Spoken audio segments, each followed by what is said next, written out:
Okay, we can start with homage to the Buddha.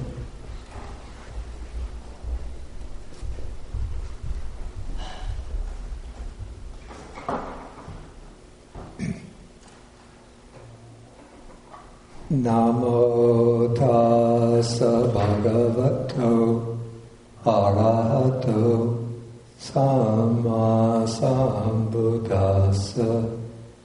Namo tassa bhagavato arahato samma sambuddhassa.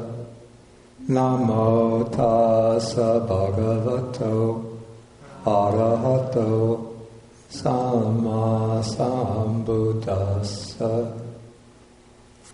Okay, good morning, everybody. And this is June 2nd, 2012.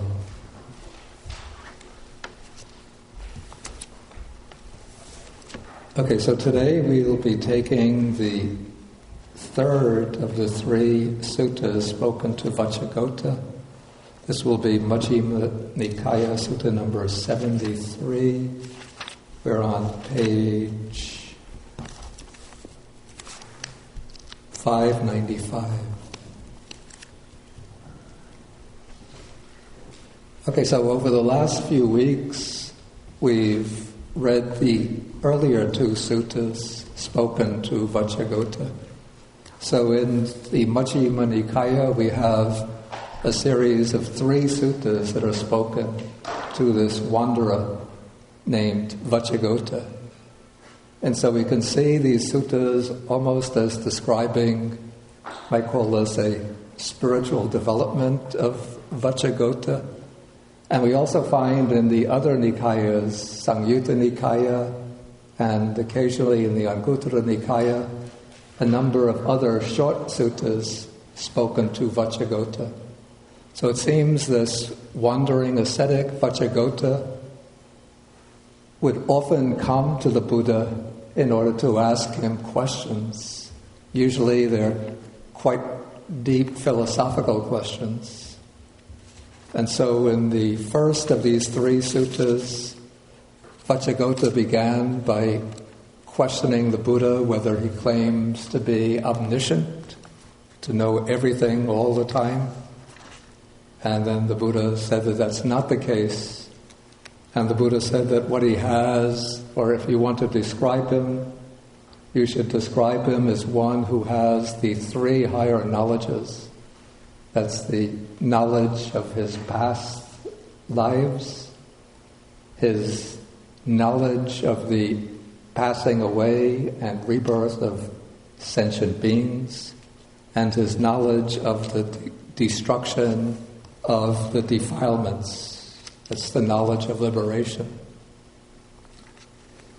Then in the second sutta, the Discourse to Vacchagotta on fire, Vacchagotta comes and questions the Buddha about the 10 disputed philosophical questions.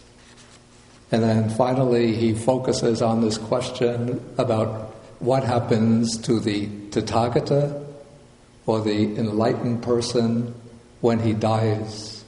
Does he exist forever? Is he annihilated? Does he both exist and not exist? Does he neither exist nor not exist? And then the Buddha refuses to answer in any of those ways. Okay, so now we come to the third of these suttas. It's called the Greater or Longer Discourse to Vacchagotta. And here, Vacchagotta, when he comes to the Buddha, after exchanging the greetings, he says that I've had conversations with Master Gotama over a long time. It would be good if Master Gotama would teach me in brief the wholesome and the unwholesome. I imagine the Buddha sort of, like slapping his hand to his forehead and saying, it's about time he got around to something practical instead of these way out, abstract, philosophical questions. The Buddha is not concerned with, but the Buddha is concerned with the kind of practical training. So now Vacchagotta says, tell me what is wholesome, what is unwholesome, what is good, what is bad. Shan Bu Shan, Gao Su Wo. Okay, so then Vacchagotta says, teach me in brief, but the Buddha says, I can teach you what is wholesome and unwholesome in brief. I could teach it in detail. I could teach it both in brief. Well, then he says, still I will teach you the wholesome and unwholesome in brief. Okay, so now the Buddha is going to explain. He's actually going to explain both in brief and in detail. Okay, so first he says he's going to speak about what are called the roots of the unwholesome and the roots of the wholesome. In Pali we have these expressions. Okay, you can put here. Kusala mula and akusala mula.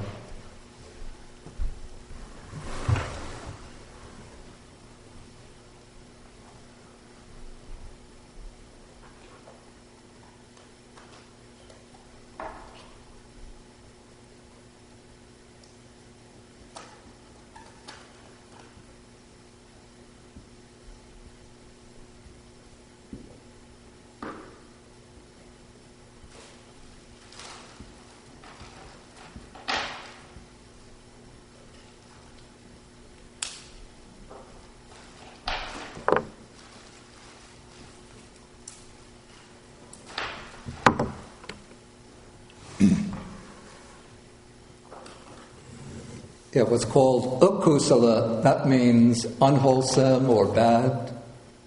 Bushan. Okay, and then the root from which everything unwholesome comes, that is called the akusala mula. Bushankan. Okay, so there are three roots of the unwholesome or unwholesome roots. These three roots, the unwholesome roots, are greed, hatred or anger, and delusion. And then the opposite of that is the three wholesome roots. The word for wholesome is kusala in Pali. It means good, beneficial, or good, beneficial, wholesome. And then we have three wholesome roots. They're usually described in the text negatively, but they imply positive qualities. So the three wholesome roots are non-greed, non-hatred, non-delusion. What would be positive manifestation of non-greed? Generosity. Yeah, exactly. Generosity. Giving, excuse me? Gratitude. I'm not sure exactly that it would be. It's a wholesome quality, but it's more generosity or giving. And it also includes the ability to give up, in other words, the capacity for renunciation. Okay, then the opposite of non-hatred would be compassion is a wholesome quality, but it's not the most direct opposite of non-hatred. Yeah, exactly. Metta, loving kindness. And probably also connected with it would be another quality that I think of.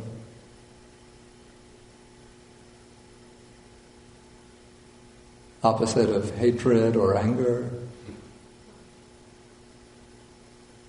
Something I'm sure that we all have to...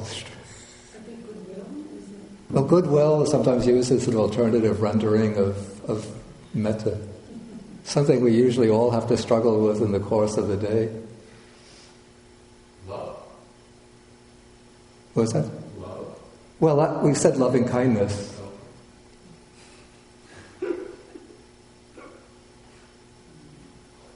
Opposite of anger. Just be patient. Yeah. He said it, yeah. I'm waiting to make a joke. Oh, you said to me to be patient. No, I answered Bande's question. Yeah, you answered it. I thought for a moment I should have said, I'm being patient, waiting for an answer. Okay, so patience. You don't get angry, you're patient. Okay, then the opposite of non-delusion would be... Speak more loudly. Paying attention, heedfulness? Not exactly. Actually, right view is one aspect, but I'm looking for another word, which is one or two words, which more precise.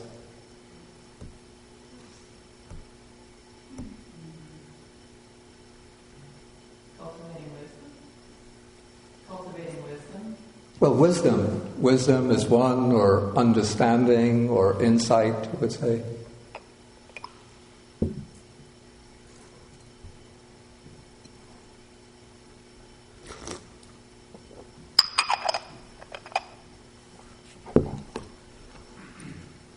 Okay, and these qualities, greed, hatred, delusion, non-greed, non-hatred, non-delusion, they're called the roots because from a root everything grows. You know, all the plants grow from their roots. You have trees, bushes, flowers, they all have roots. Then the flower grows out from a flower, the tree or the bush grows out from the roots. And so we have states of mind which can be wholesome and unwholesome, and many other mental qualities which are wholesome and unwholesome. To take, for example, gratitude, mentioned earlier. Gratitude, we could say, it's a pretty complex quality, actually. But it certainly has wholesome roots. But maybe it's rooted in non-hatred or loving-kindness. If it's expressed in action, returning gifts that are given to one, or repaying the kindness of others, then it becomes a manifestation of non-greed. In the Abhidhamma, like whole lists of unwholesome and wholesome qualities are given, and then they are connected with the wholesome and unwholesome roots. Okay, but here the Buddha is concerned primarily with the actions which come out from these roots. And we find this often elaborated in the suttas. So here we have the Buddha speaking first about in each group he'll put the unwholesome first, followed by the wholesome. So we have killing living beings is unwholesome, and abstention from killing living beings is wholesome. What's going to take place here, or what's going to be presented here, is the set of what are called the 10 ukusala, 10 unwholesome courses of action, and the 10 wholesome courses of action. So we have, first I'm going to go through and just take the unwholesome first, then we go through and take the wholesome. It's easier that way. Okay, so the unwholesome, killing living beings, taking what is not given, misconduct in regard to sensual pleasures, false speech, malicious, or maybe better, divisive speech that is intended to divide people who are on friendly terms, who are united. Then harsh speech, or angry speech, and then idle chatter or gossip. And then the next three are called covetousness, it's a rather awkward expression, ill will, and wrong view. So if we look at these 10 unwholesome deeds, do you notice anything about how they can be divided?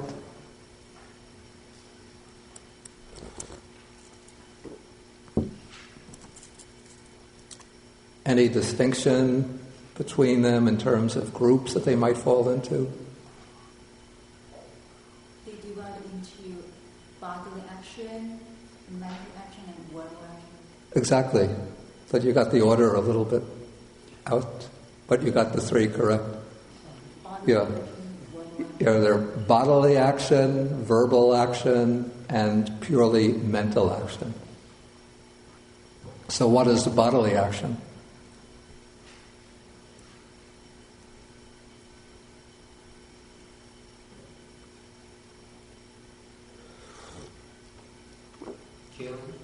Yeah. Continue. Oh, you don't have the book in front of you? Oh. Sexual misconduct. Okay. Anything else? Stealing was not given. Taking was not given. Stealing. No, stealing. Taking what is not given. Okay. So we have 3 bodily and verbal or what? What are they? Idle chatting, possibly. Yeah.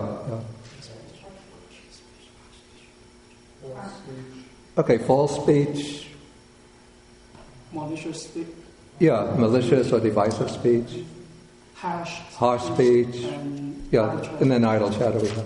And then the other 3 are purely mental. That's covetousness. That means wanting to get possession or wanting to take over the possessions of others. It doesn't actually steal, but one wants to get what belongs to others. Then ill will, you don't physically or verbally harm another, but you really wish, I want that son of a gun to get into a car accident or to get dismissed from his job or to stumble and get sick. Some kind of bad wishes like that. And then wrong view here, the way it's explained, means especially the view that you can do bad actions, good actions, but they don't bring any results, so that there's no karmic result of action.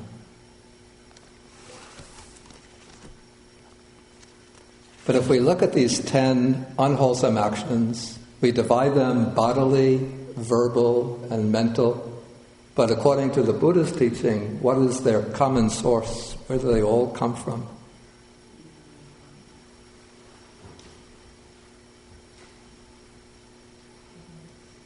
I thought you said it. Speak more loudly. They come from the Noble Eightfold? No. I said, where do they all come from? Where do they all originate from? Well, the bad roots, but one word. No. No. Maybe I'm not specific enough. We have body, speech, and mind. Mind. Exactly. They're all coming from the mind, because the bad roots are factors of the mind. But the distinction is how they're expressed. If the bad state of mind is expressed in bodily action, then it becomes a bodily deed. If it's expressed in verbal action, then it becomes a verbal deed. And if one just thinks the thoughts without acting on them, then it's a mental deed. So the mind is the common factor in all 10 of these actions. Though 7 of them come to outer expression, 3 of them just remain sort of sealed up inside.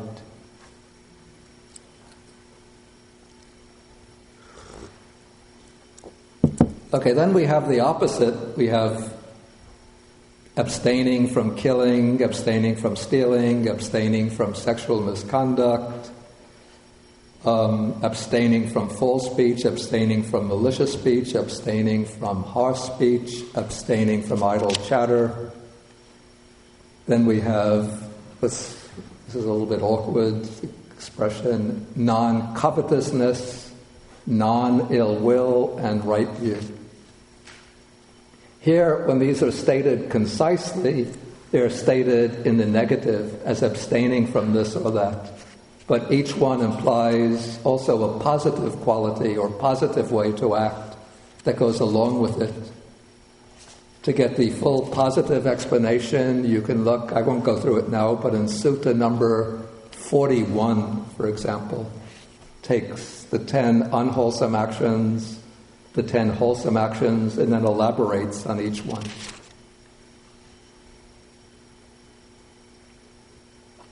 Okay, so now coming to the end of this exposition, the Buddha says, I'm at the end of section 5, the Buddha says, in this way, 10 things are unwholesome and 10 things are wholesome. And now the Buddha is going to change the topic a little bit. I think to show the one who is completely transcended the unwholesome. And so he brings in the monk who's an arhat. He says when a bhikkhu has abandoned craving, cut it off at the root, made it like a palm stump, done away with it so that it is no longer subject to future arising, then that bhikkhu is an arahant, one who has destroyed the taints or the asavas, the inwardly flowing defilements, one who has lived the holy life, who has done what had to be done, laid down the burden, reached the goal, destroyed the fetters that bind one to the round of existence, and is completely liberated through final knowledge.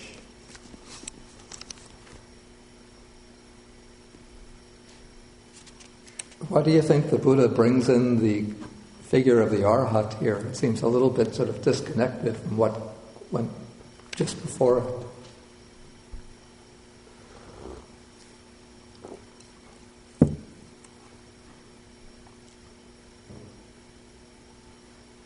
Any ideas?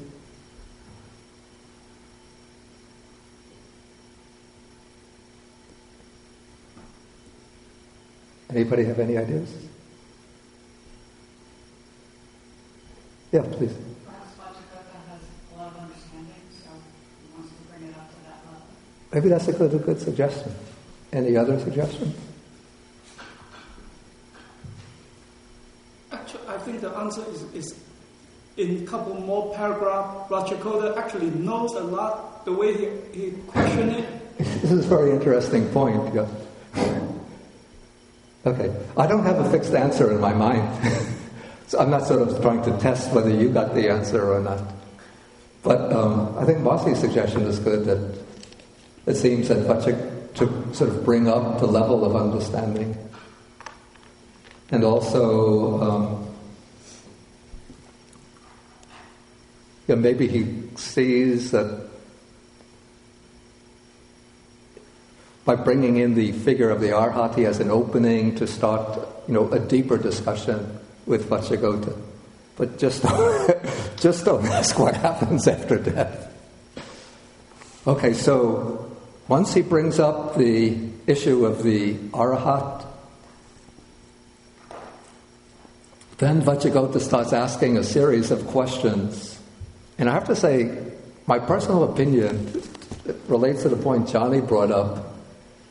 The way the questions are framed, I just can't believe that Vacchagotta really asked these questions in exactly that way. It seems to me that the compilers of the texts want to bring out this point about the Buddha's teaching, or bring out certain points about the Buddha's teaching. And so they put the questions in Vacchagotta's mouth, using very exact technical terminology. Otherwise, it's difficult to believe that somebody who hadn't been exposed to, a lot of inner discourses of the Buddha would have known how to express the questions in exactly that way. Okay, first, Vacchagotta asks, apart from Master Gautama, from the Buddha, is there any other monk, your disciple, who has realized for himself with direct knowledge and enters and abides in the deliverance of mind, I like liberation of mind and liberation by wisdom, that are taintless with the destruction of the taints? So Vacchagotta knows that the Buddha is completely liberated in mind, liberated by wisdom. But Vacchagotta wants to know, are there any other monks, your disciples, who have reached the final goal just as you have?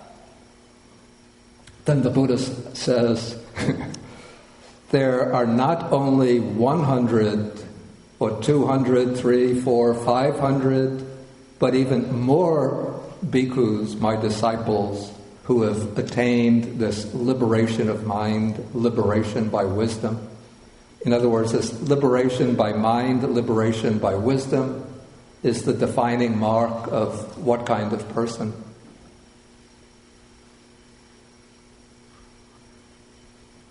What is the status or stature of one who has reached liberation of mind, liberation by wisdom? Yeah, that's sort of the criterion for being an arahant. And so we have this expressed in two ways. We have ceto vimutti, panya vimutti. It's actually called anasava ceto vimutti, panya vimutti.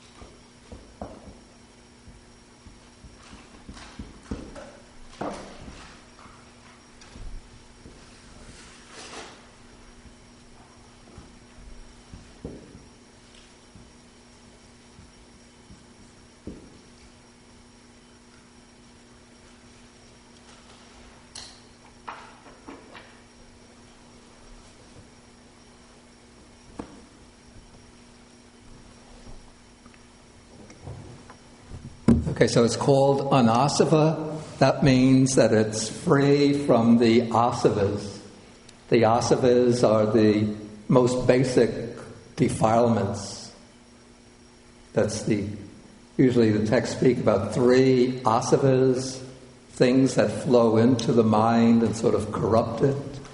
That is the influx of craving for sensual pleasures, the influx of attachment to conditioned existence, and the influx of ignorance, basic or beginningless ignorance. And so when these asavas have been cut off at the root, then one attains this state which is without the asavas, anasava.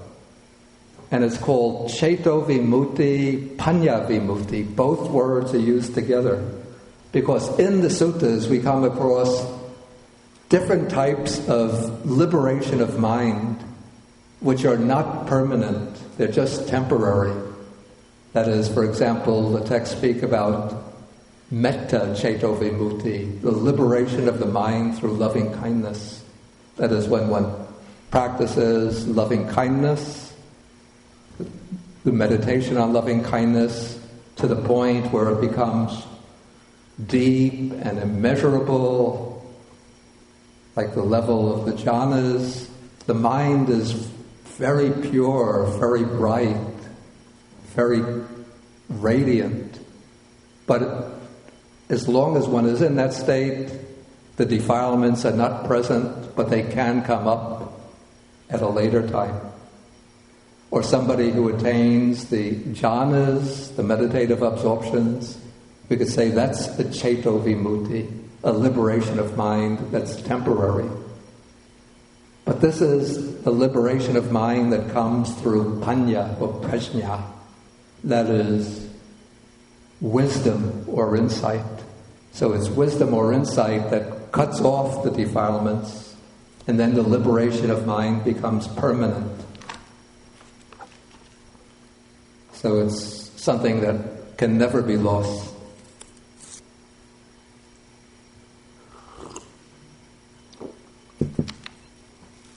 Okay, so now the Buddha says that he has, many more than 500 monk disciples who have achieved this liberation of mind, liberation by wisdom.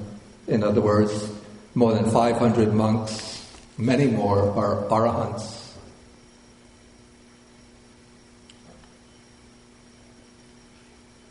Okay, now comes an important statement. Apart from Master Gautama, that's the Buddha, and the bhikkhus, is there any one bhikkhuni, that's a nun, your disciple, who has achieved liberation of mind, the liberation by wisdom? Then the Buddha says there is not only 100, but far more, even than 500 of my bhikkhuni disciples who have achieved liberation of mind, liberation by wisdom. Okay, so we see the bhikkhus and bhikkhunis, more than 500 of each, have reached the state of arahantship. Then comes the next question. He says, apart from Master Gautama, the bhikkhus and bhikkhunis, is there any one male lay follower, your disciple, clothed in white, leading a life of celibacy, who, with the destruction of the 5 lower fetters, will reappear or be reborn spontaneously and attain final nibbana there, that is, in some other realm, without ever returning from that world to this world, to the world of sensual desire. Okay, this is a kind of, you call it a technical, textual expression which indicates a disciple at what level. Some of you who have been coming for a long time should be able to answer. Exactly, Johnny said it, a non-returner. We have here the characteristic of the non-returner is first eradicating the 5 lower fetters. Now a tough question. What are the 5 lower fetters?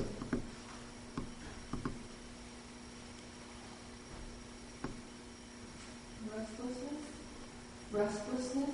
Or is that for arahants? Restlessness? No. I'll start with the first one, is identity view. Okay, this is identity view or view of a personal self. Doubt. Okay, good. Doubt. Blindly observance of rituals.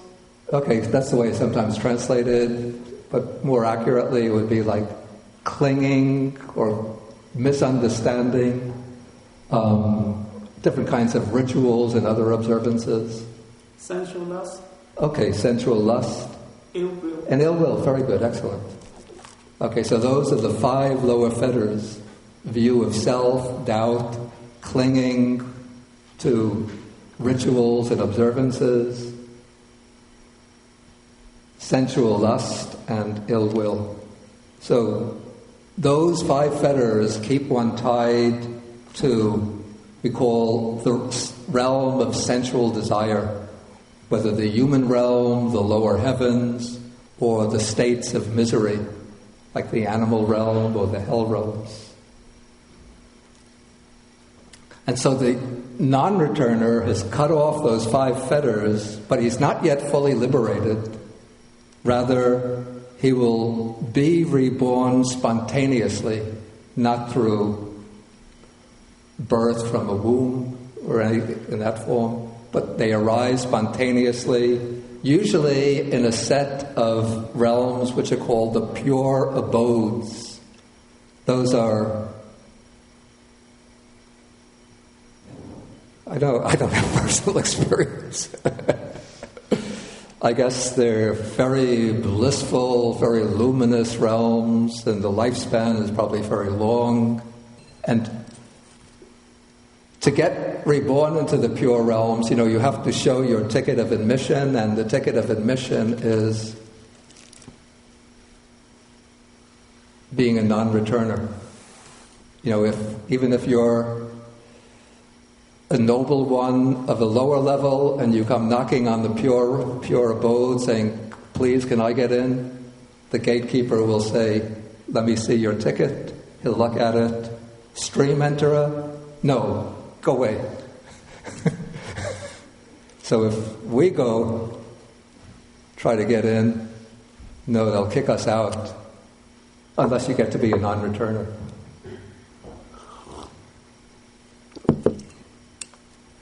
Okay, so the non-returners are reborn in these higher realms, and then they reach final liberation there.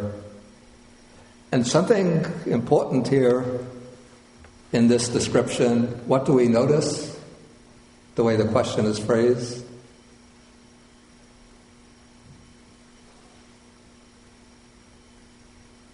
Something different from the way the first 2 questions are phrased.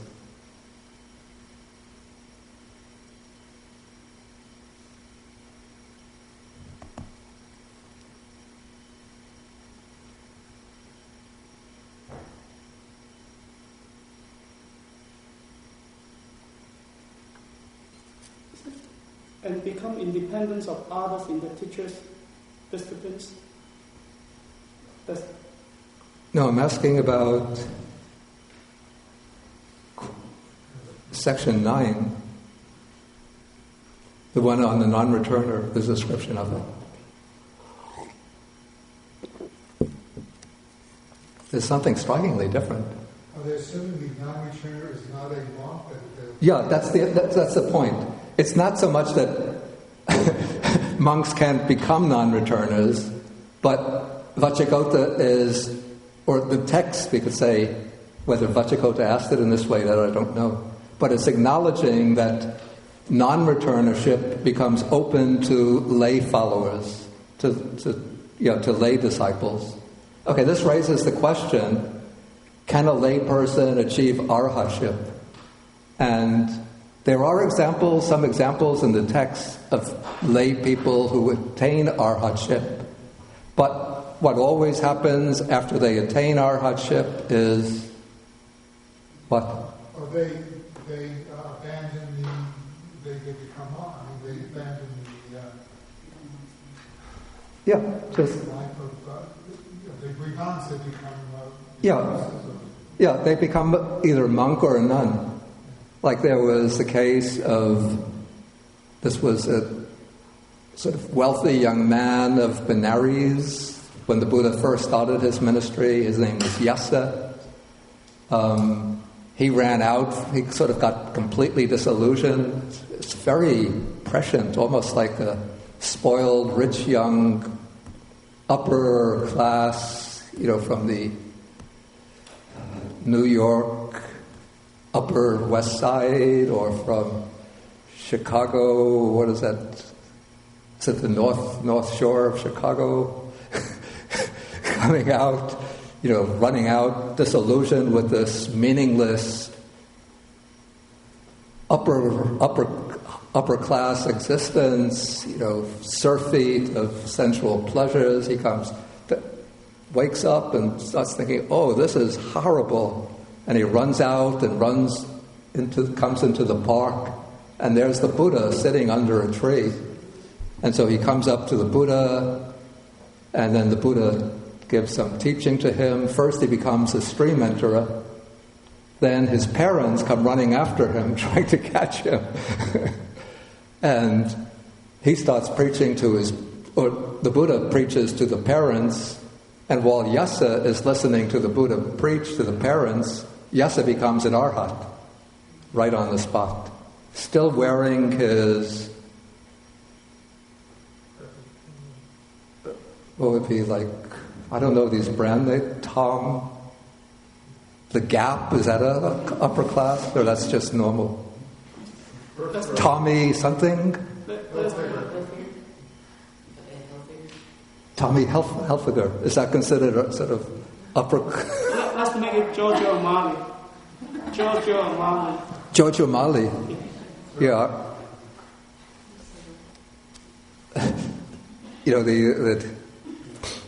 Anyway, he's well dressed and he's an arhat. But then, right after he attains, then he says, "Bhante, please let me go forth," and he goes forth. And then there was the consort of King Bimbisara. Her name was Kema, the Queen Kema. She came to hear the Buddha teach, and the Buddha performed this kind of feat of psychic power, whereby he showed a beautiful young woman standing next to him, fanning him. And Kema was very beautiful, and she saw this young woman next to the Buddha, really beautiful. And so she thought, wow, this woman is more beautiful than I am.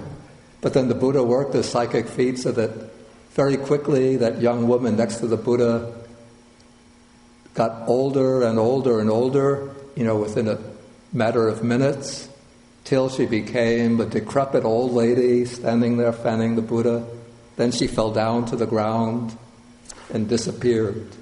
And then Kema realized that her own beauty is transient, and she started reflecting, and then she became an arhat on the spot.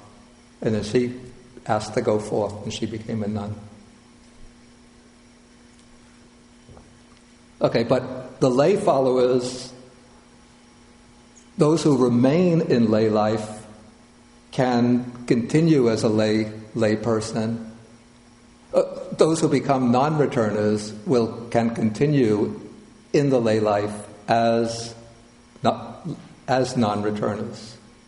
But once they become a non-returner, there's something else in the description that's important. What is it?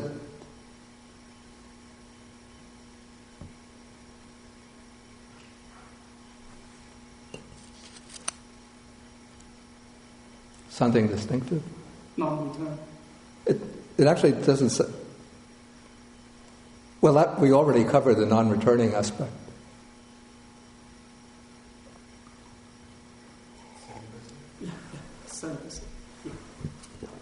Yeah, because to become the non-returner, one cuts off sensual desire, sensual craving. And so they have no more sense desire, and so they live naturally the life of celibacy. Okay, so then the Buddha says that he has not only 100, 500, but more disciples of that class.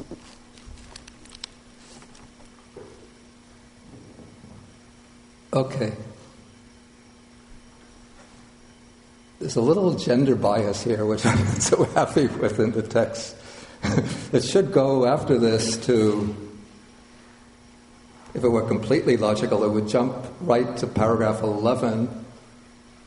Maybe we'll do it in the modern style, to make it more gender, what do you call this, gender neutral, or gender, at least close to an equal level. We'll go to paragraph 11. So then Vacchagotta asks, apart from Master Gautama, the bhikkhus and bhikkhunis, and the men lay followers clothed in white, leading lives of celibacy, then does Master Gautama have even one or any woman lay follower clothed in white, leading a life of celibacy, who with the destruction of the 5 lower fetters will be reborn spontaneously and then become a non-returner? Then the Buddha says, not only 100, not only 500, but many more than that. Okay, so there's many men who are non-returners, many women non-returners. Now we go up to paragraph 10. Okay, apart from Master Gautama, the bhikkhus and bhikkhunis and the men lay followers, and I'll say the women lay followers, clothed in white, leading lives of celibacy, is there any one man lay follower, your disciple, clothed in white, enjoying sensual pleasures, who carries out his instruction, responds to his advice, has gone beyond doubt, become free from perplexity, gained, this is a tough word, intrepidity? It means, let's say, confidence, or fearlessness, or confidence, and become independent of others in your teaching, in the Master's teaching. Okay, then the Buddha says there's not only 100, not only 500, but many more men lay followers who conform to this description. And then we could jump down to paragraph 12. Vacchagotta asks the same thing about women lay followers. And so there are many, maybe thousands of men lay followers, women lay followers who fit this description. Okay, they're clothed in white. Maybe that's what lay people wore most of the time, or at least on when they're like religious functions, they would wear white clothing. They enjoy sensual pleasures. That means that they're not necessarily celibate.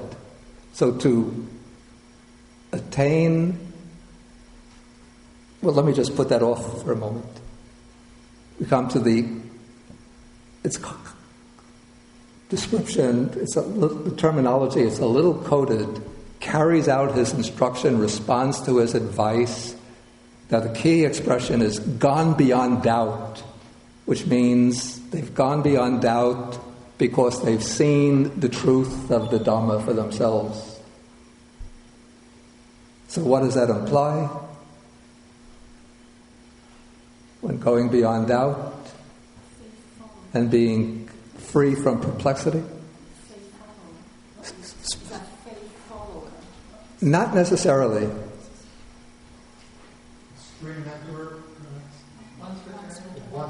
Yeah, it can be very good. Either stream returner or once returner. So those two are grouped together. They've cut off doubt, cut off perplexity, because they know the truth, the reality of the Dhamma. They've gained confidence because they know the truth, so they're confident in the teaching.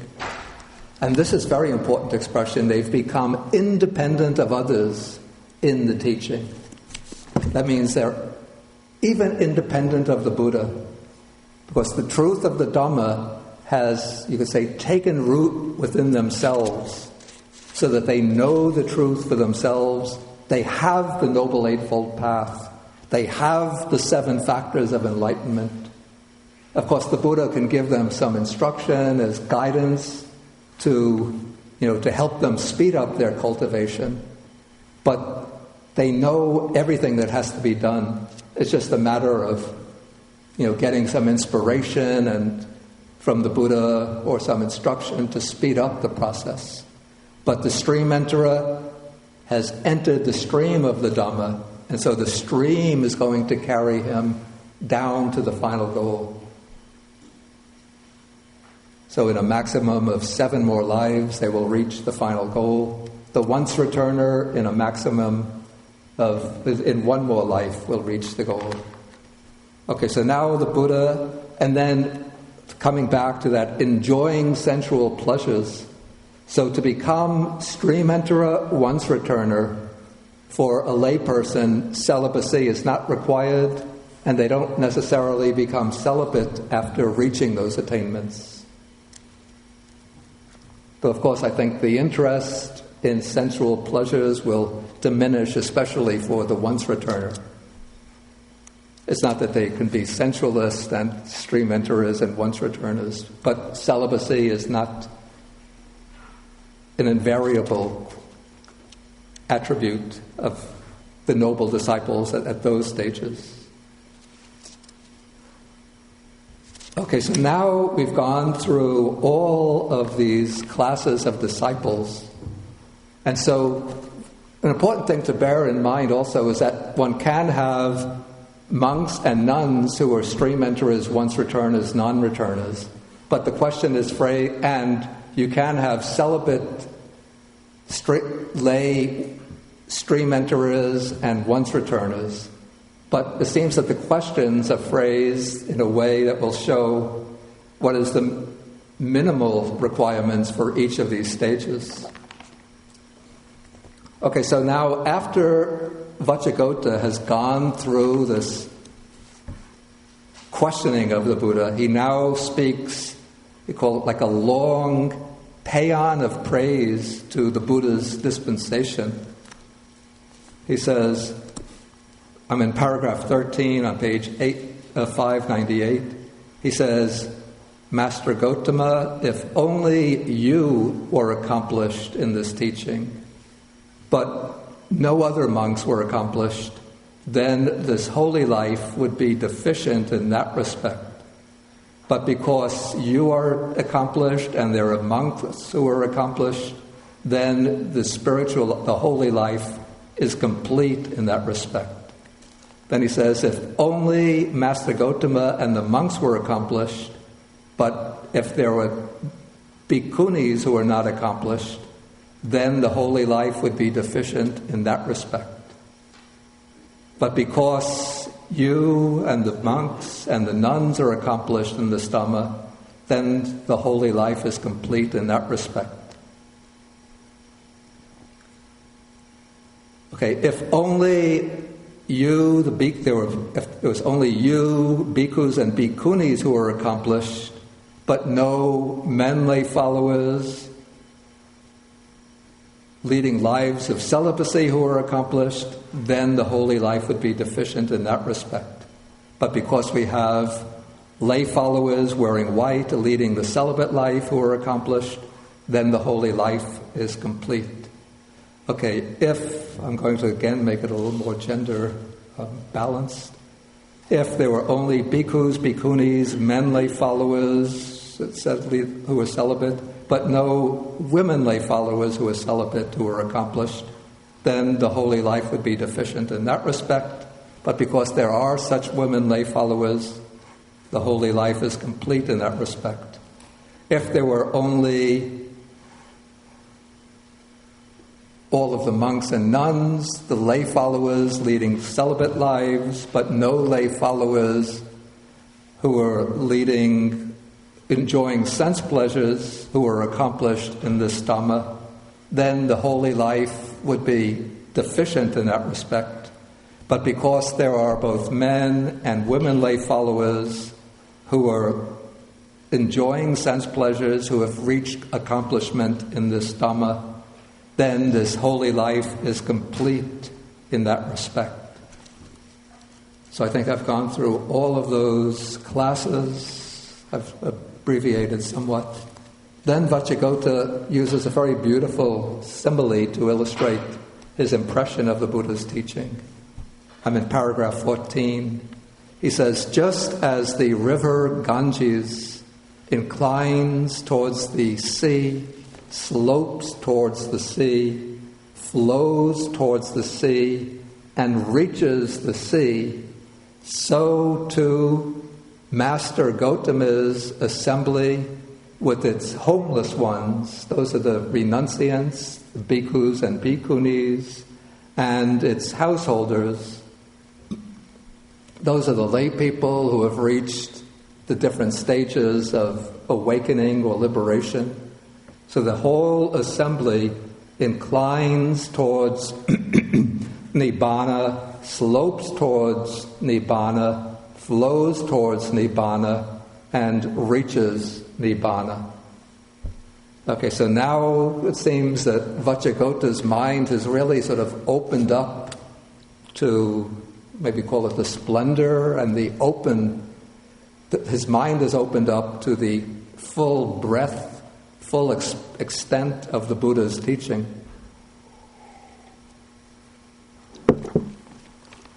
And so now he's going to make a somewhat surprising declaration. He says, magnificent Master Gotama, you have made the Dhamma clear to me in many ways, as though you were turning upright what was upside down, revealing what was hidden, showing the path to one who is lost, or holding up a lamp in the dark so those with eyesight could see forms. Now he says, I go to Master Gotama for refuge, and to the Dharma and to the Sangha of bhikkhus. And then comes the surprising request. He says, I would receive the going forth under Master Gotama. I would receive the full admission or full ordination. So now Vacchagotta, he's been a wandering ascetic for probably many years.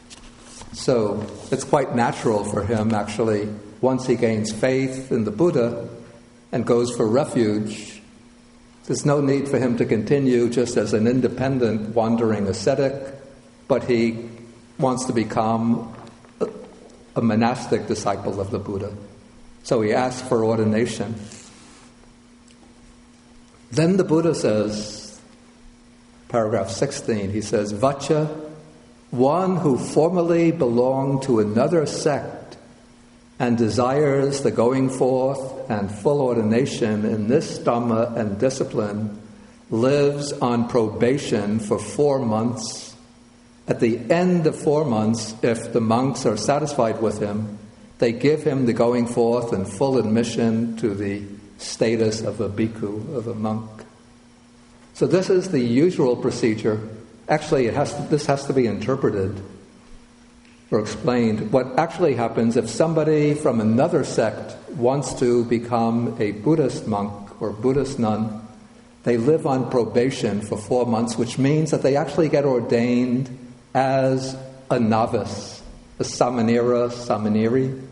So they shave off the hair and the beard, and they wear monastic robes, and they have the status of samanera or samaneri, observing the 10 precepts. And then they remain as a novice for a minimum of 4 months, so that the monks can get to know them, they could get to know the monks. And then if the monks are happy with them, with their behavior, with their attitude, then they can give them the full ordination.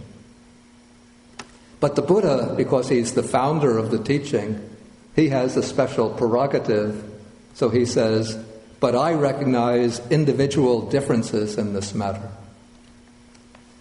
Okay, then Vacchagotta says, if those who formerly belong to another sect have to live on probation for 4 months before they can get full ordination, then I will live on probation for 4 years. And if the monks are satisfied with me, they can give me the ordination. So he's showing that by this, that his trust and confidence now in the Buddha is really firmly rooted. But the Buddha, because he has this prerogative, the Buddha authorizes him to get the ordination right away. Okay, so then the wanderer of Vacchagotta received the going forth and received full ordination. Maybe at this point I'll ask whether there's any questions on anything that's been covered so far.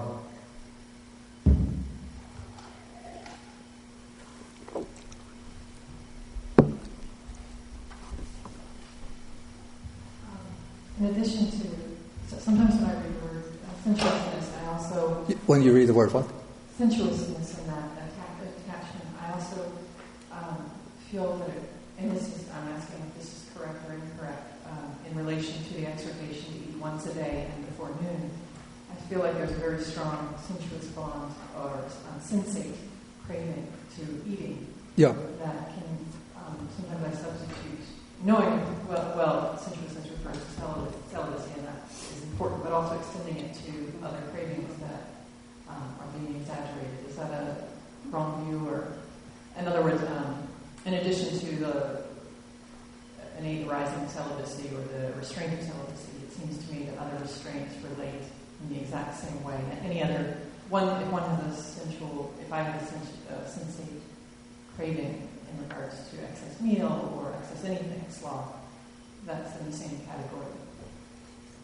Yeah, well, of course, to live, to survive, one has to eat. Yeah, so one, one can't give up food, but, and then there are no sort of precepts which are ordinarily binding on the lay follower regarding food, but a lay follower who sort of wants to discipline the mind to control the craving for food would do some kind of reflection on the purpose for eating. Like the monastics, we have a reflection that I eat not for the sake of beautifying the body, for making it, I think, you see, in India in the Buddha's time, plump bodies were considered beautiful and attractive. It doesn't agree with American culture where they prioritize people who are thin. So one reflects that I don't eat in order to make myself plump and attractive, and I don't eat for the purpose of amusement or for intoxication, becoming intoxicated with taste, but I eat for the purpose of sustaining and supporting this body, for preserving my life, and for living the spiritual life. And so one could do a reflection like that to control the craving for food. And it seems like that once one looks at that, then eating more than once a day points to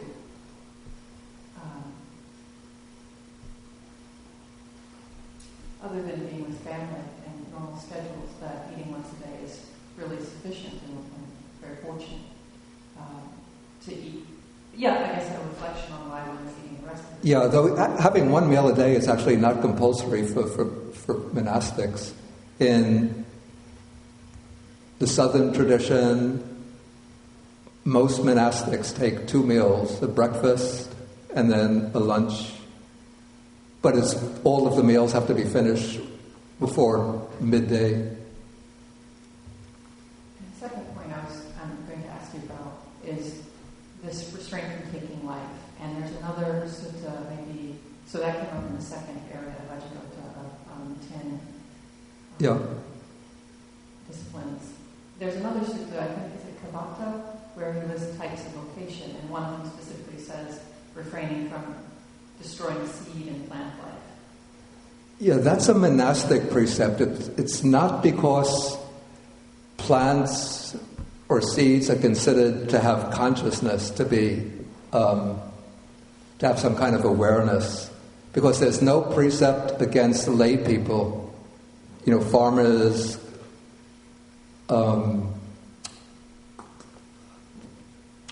destroying the seeds, and even novices can pluck plants, even novice monks. It's just for the fully ordained monks, and that is because in the Buddha's time, there was some of the sects believed that every life form, including plants and flowers, well, plants are flowers, that including plants and seeds, had a one-faculty kind of consciousness. And so when they saw that monks destroyed plants, then they complained to the Buddha. So the Buddha laid down that precept just to conform to the common belief of the time.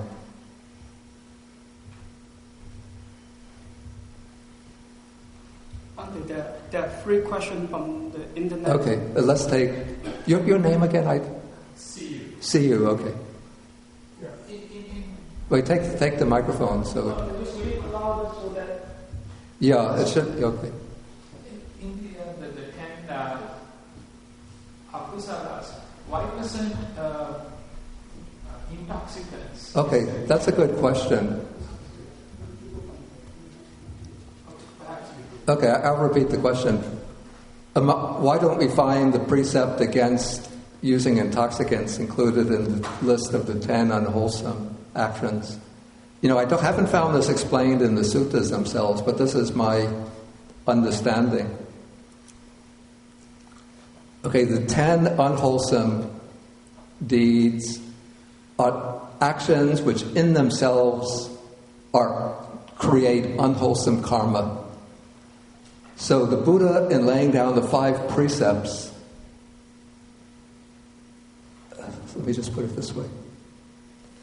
Okay, the 10 unwholesome actions are actions which in themselves create unwholesome karma. Now, drinking an intoxicant in itself doesn't create the unwholesome karma. Whether drinking tea or drinking an intoxicant, it's just drinking a substance.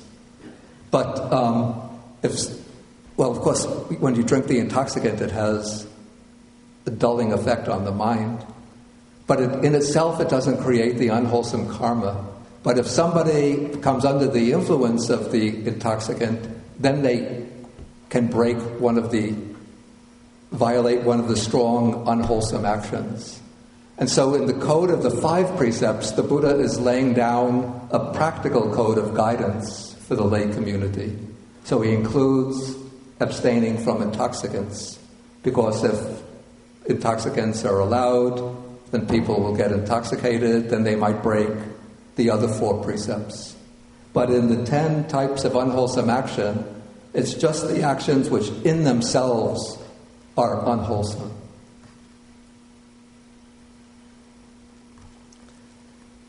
Okay, let's get the questions that came from the internet. And I want to finish the sutta today. Is there 3 questions, 1 comment, another question? Okay.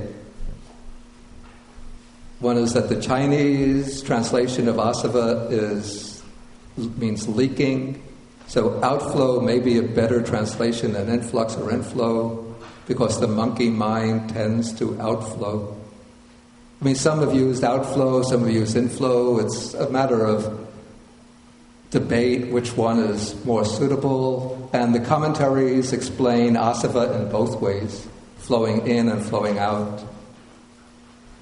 Okay, question 2. In the word ceto vimutti, is ceto related to cetana? Actually, both ceto and cetana are related to the word citta, which means mind.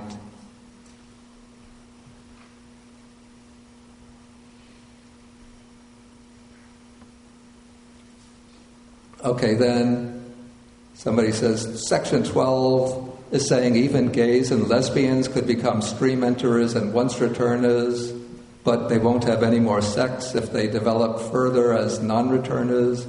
Did the Buddha specifically address LGBT issues, lesbian, gay, bisexual, transgender issues? Actually, for lay people, the Buddha doesn't say anything about that. There's no condemnation of people who are homosexual, no banishing of them for anything. If there's any kind of, within the monastic order, any kind of sexual relationships, whether heterosexual or homosexual, then it's out of the Sangha. It's prohibited. There are cases of, a little bit strange, of a monk, I think, who spontaneously underwent transgender, not through any operation or chemical, but he became a female. The Buddha didn't negate his ordination, but I think sent him over to become a bhikkhuni, to join the bhikkhuni sangha. Okay, it seems like another quote.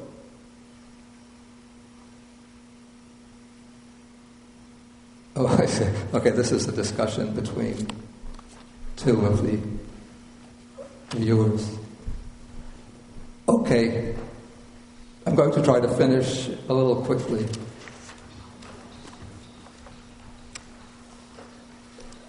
Okay, so Vacchagotta gets admitted as a monk, and then a half month after his full ordination, I'm at the top of page 600, so he comes to the Buddha. He's now called the Venerable Vacchagotta. He comes to the Buddha and says, I have attained whatever can be attained by the knowledge of a disciple in higher training, by the true knowledge of a disciple in higher training, let the Blessed One, the Buddha, teach me further. So what has Vacchagotta achieved in these 2 weeks? Whatever can be attained by a disciple in higher training.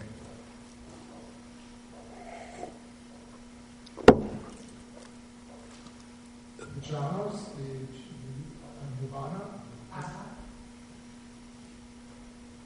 Not yet arhat. Okay, this is a rather technical expression. The word here in Pali is seka. And there's a distinction made between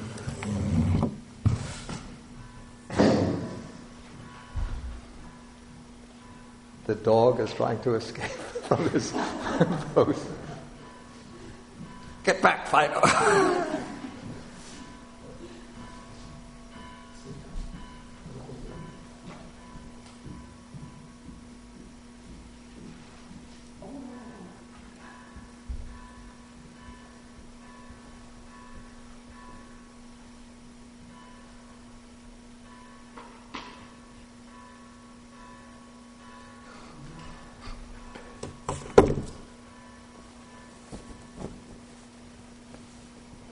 Yeah, distinction is made between seka and aseka.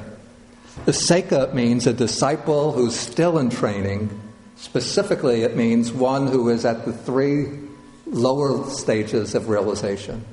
Stream enterer, once returner, non-returner. Then the arahat is called aseka, which means non-trainer, non-learner. Not like, somebody like me, not so key.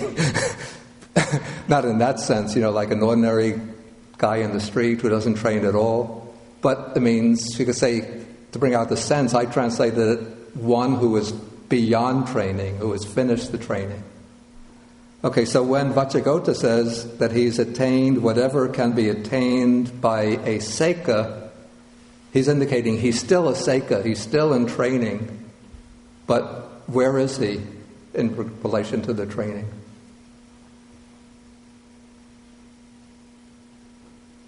If he's not, Speak up. are you referring to one of the categories of? Yeah. So if he's not,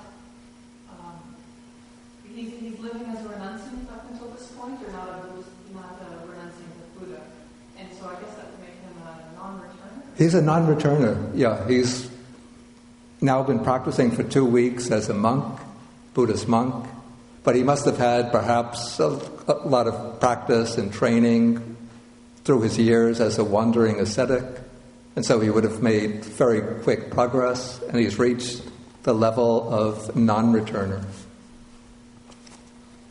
And now he wants the Buddha to give him some further instruction in order to progress further to arahantship. So he says, develop 2 things further, that is, serenity and insight, that's samatha and vipassana. When you've developed these 2 things further, they will lead to the penetration of many elements. Then the Buddha is going to state here what are these elements, or you could say realizations, that they'll lead to. I'm not going to go into these in detail here, but just quickly. One is the various psychic powers to multiply one's body, to pass through solid objects, to sink into the ground, to fly in space, and so on. The second is the divine ear through which one could hear sounds at a great distance or even in other realms of existence. Third is the ability to read the minds of others, to know what their state of mind is. Fourth is the recollection of one's own past lives. Fifth is the divine eye with which one can see beings passing away and taking rebirth and understand how beings move on according to their karma. And then the sixth is the knowledge of the destruction of defilements. In other words, the attainment of arahantship. Okay, so now the Buddha has given this advice to Vacchagotta. Vacchagotta he expresses his appreciation. He goes off and he lives alone, withdrawn, and so on, in solitude, practicing diligently. And then before long, he realizes the supreme goal of the homeless life.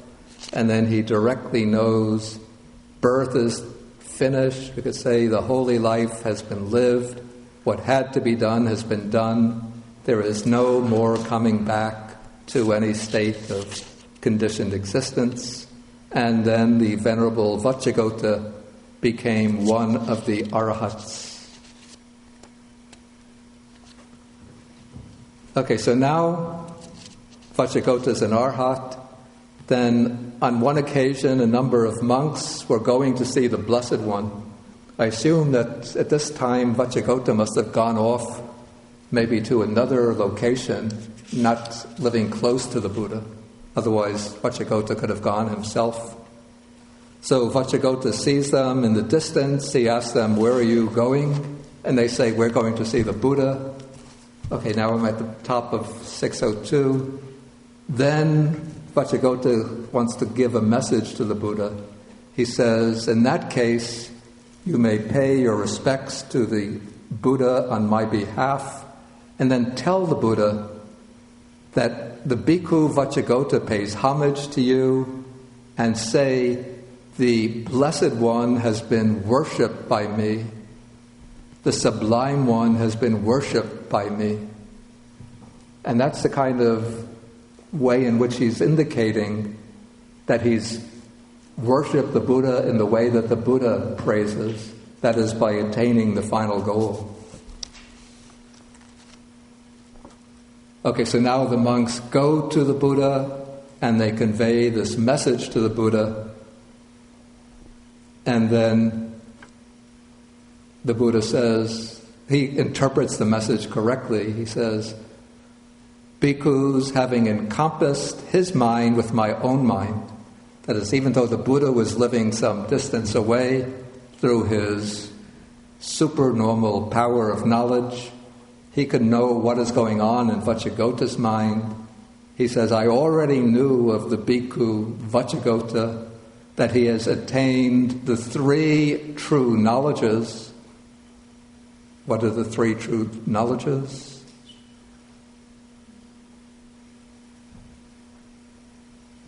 Okay, the recollection of past lives, knowledge of the passing away and rebirth of beings, and the knowledge of the destruction of the asavas. And that he has great supernormal power and might. This seems to be referring to the other kinds of attainments that Vacchagotta reached, especially this first one, the various kinds of psychic power.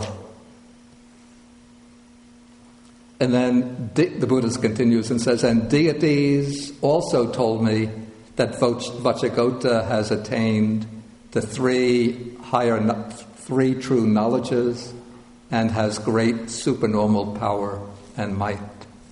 Okay, so Vacchagotta ends as an arhat. And he would have lived on, I guess, we don't have an account of the rest of his life. He would have lived on for the rest of his life and then passed away into final nibbana. Okay, and that is the end of the sutta and the end of the three suttas on Vacchagotta. Okay, so next week, we'll take sutta number 74 next week. That is called Diga Naka Sutta. This is interesting discussion with the nephew of Sariputta, who tries to debate with the Buddha and to defeat the Buddha in debate.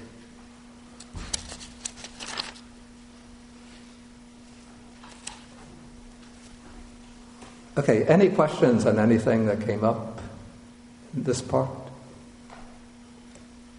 Oh, Marcy. I guess we could study this sutta before, I don't remember. I think we did. We studied this sutta before, but I didn't remember it because I didn't have any notes on it until the very end, and you had I circled the word worship, and it seems like you had decided that it might have been the word serve. Actually, that's actually true. And I was thinking that while I was reading it. Yeah, paricino, I think, is the Pali word. And worship, I think, not so satisfactory, because when any monk comes to the Buddha and pays homage to him, you could say that's worshiping him. But it's more like served him. That conveys the sense better. Thank you for bringing that up. So while one is practicing the teaching, you could say one is serving the Buddha through one's practice. And when one completes the practice, then one uses the past tense, it's called the past perfect. I have served the Buddha, because one has completed the practice. Okay, so we'll do the sharing of the merits. And I put this up, by the way, the verses of sharing the merit is on the BOW's website, where my course listing is situated. You find the sharing of the merits there, and the basic meditation instructions that I gave a couple of weeks ago, actually it's about a month ago now, are there. No, it was 3 weeks ago. No, it was a month ago. Wow. Okay, so we share the merits. Akasata chabhumata deva naga mahedika punyantang anumoditva chirang rakantu sasanam. Akasata chabhumata Deva naga mahedika punyantang anumoditva chirang rakantu desanam. Akasata chabhumata Deva naga mahedika punyantang anumoditva chirang rakantu mang param. Etavatacham hehi sampadang punya sampadang sabbe devanumodantu Sabba sampati siddhya etavatacham hehi sampadang punya sampadang sabbe bhudanumodantu Sabba sampati siddhya etavatacham hehi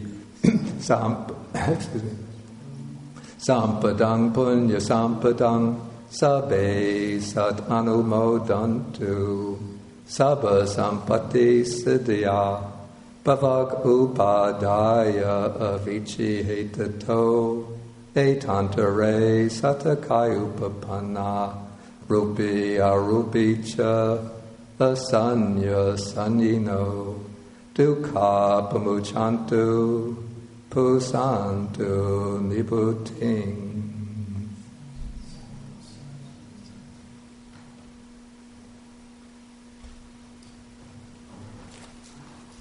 Okay, we could end by paying homage to the Buddha.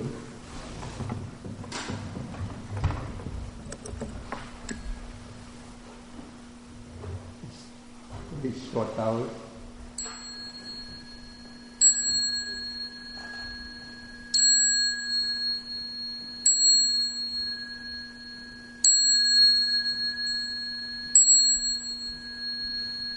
Out of bundle.